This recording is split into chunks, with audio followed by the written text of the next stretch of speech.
Hello guys, today we will be continuing the Sudoku solver project using JavaScript. In the last episode, we made an unsolved Sudoku and two methods which will return the position of the empty rooms and return the column form of the Sudoku. Today, we will be making the method which will return the possible numbers that could be in the empty rooms. So let's get started.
So here we have made the method by the name of fillEmptyRooms and it will get all the possible numbers according to the adjacent row and column of the empty room.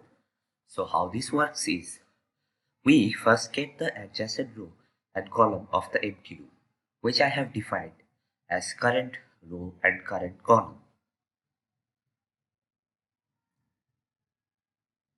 Then we check if any number from 1 to 4 exists in the column or the row.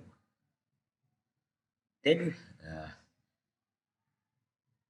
if it does, then we break the process and move to the next number. And if it doesn't, we push it to the possible numbers object according to the position.